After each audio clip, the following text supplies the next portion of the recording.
Hello and welcome to Fireside Chat.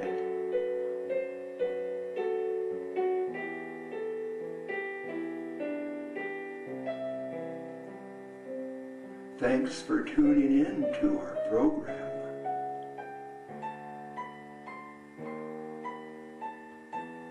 Please continue to join us as we will be having a lot of interesting topics and discussions. Look for new information every Saturday with us on Fireside Chat.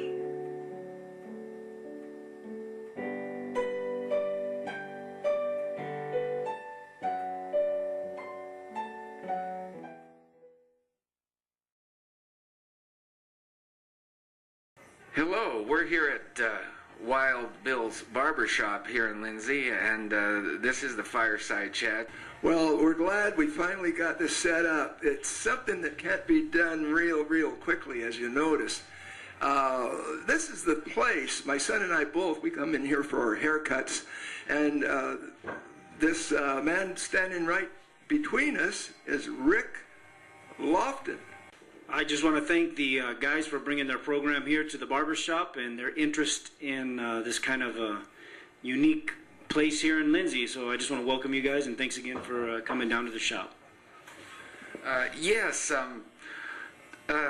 talk to us. Tell us how you got into cutting hair and doing the barber shop work, and how you came up with the name Wild Bill's Barbershop. How did it all come to be here? I mean, this is a couple of questions together, but go ahead. Well, in the late 1980s and early 1990s, when I was in high school, I used to do backyard cuts, and the guys from the different sports teams and friends from high school would come to the house cutting hair. So I've always enjoyed cutting hair, and it wasn't until about 5 years ago, with some employment and layoffs through the place I was working, I went to barber school, and now we're here. We're standing in Wild Bill's Barbershop. The name of the shop is named after my late father, who passed away in 2006. Back in the 60s and whatnot, he kind of got the name thrown towards him as Wild Bill from some of his buddies. So that's how the name Wild Bill's came. So it's kind of in memory of my father, the reason it's named Wild Bill's. That's really cool. And he's probably looking at you right now as we're doing this film, and good for you to follow in his footsteps. How much hair is actually collected and accumulated at day's end? I guess it'd be different if we had a bunch of guys come in here with short, high, and tight flat tops that get a haircut once a week. It wouldn't be very much. And if it was the 1970s during the hippie movement and everyone had to get their head shaved, I guess it'd be quite a bit of hair, but it varies from day to day depending on the amount of people that we cut. What's the most popular style of cut that you do around here, Rick? It pretty much varies. There's a whole line of different types of haircuts that kids are doing these days. You know, there's the frohawks, there's flat tops. I guess right now something that's really popular is the vintage gentleman's cuts, kind of like the 50s style haircuts with a modern twist to it. So it kind of regulates between kids, but we do just everything here. Well, you seem to be doing everything correctly. And you know, I was outside a while ago, and I did take some snapshots of your antique pickup truck. I want to call it an antique. Let's just put it this way. It's a classic. I was very amazed about your barber pole that's up here. You know, one of those things is something that you would usually see on the outside, but I did get a snapshot of that also. Something I would want to ask, I imagine the talk gets kind of interesting and, well, kind of thick around here sometimes. What, if I may ask a little secret, what's talked about most around here? I know it's a real cool place, but would you care to let the viewers know? Yeah. Well, I would think it's almost like probably candid and fun stuff. It gets pretty deep in here, and I'm sure you guys understand what I'm talking about. That exactly. We just joke a lot. It's a place where a lot of the times it's just mainly joking, fun, laugh is what most of us guys do in here. So, and going back to what you said about the truck, I enjoy the vintage lifestyle. That's why you see some of the walls and the antiques on the walls. Were majority of them come from my grandparents and my father's house. That's why I have them up on the walls. The truck that I drive, you asked what is it? It's a 49 Chevy pickup, and so it's very cool. You haven't had much troubles with it, have you? Start it up and come. It's my daily driver. I take it everywhere I go. Visalia, Porterville, anywhere I need to go. You don't get on that bicycle behind us much, do you?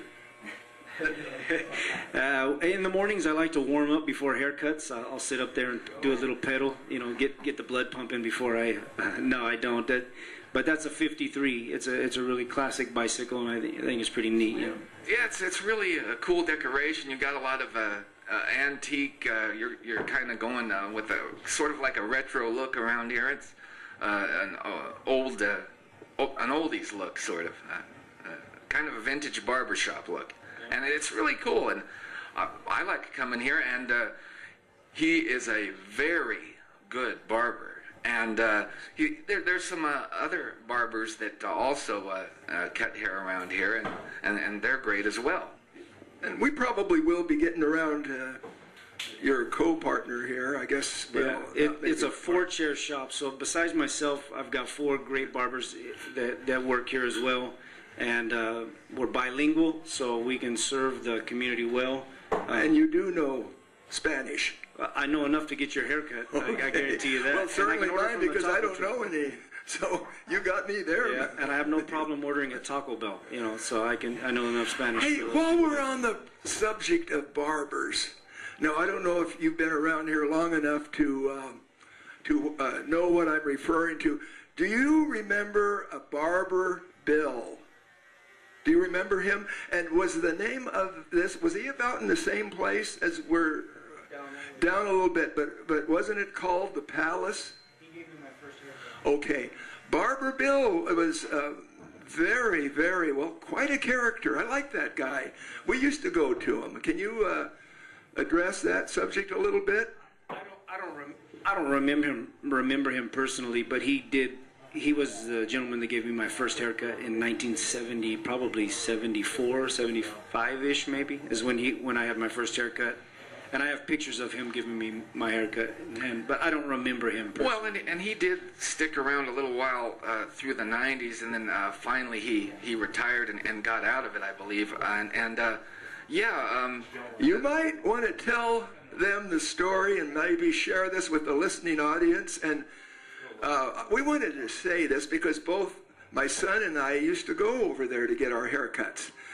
But if you get on the subject of what days is he open, what days is he well, son, you tell. Well, you mentioned what happened. What we happened like the guy. I liked him. I went in there once and I asked him, I said, Bill, how come you aren't open on Sundays and Mondays? And, well, I don't know. It might have jostled him a little bit. He got a little bit, maybe a little upset. He got a little rough with the clippers, and he goes, well, I'm closed on Sunday, and I'm closed on Monday, because those are my days off.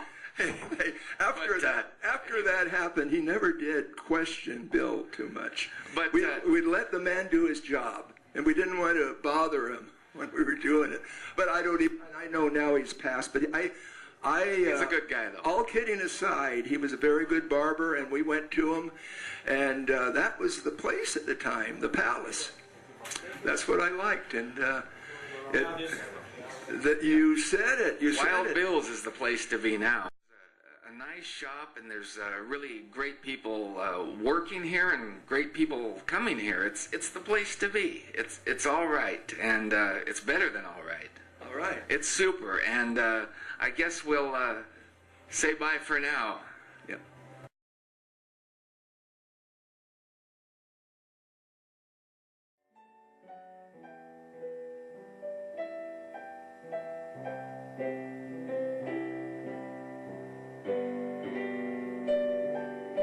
It was a pleasure having you here with us.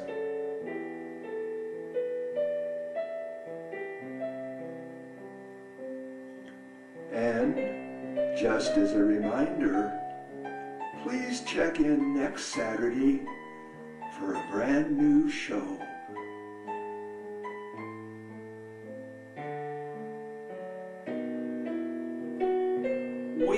encourage and appreciate any viewer comments.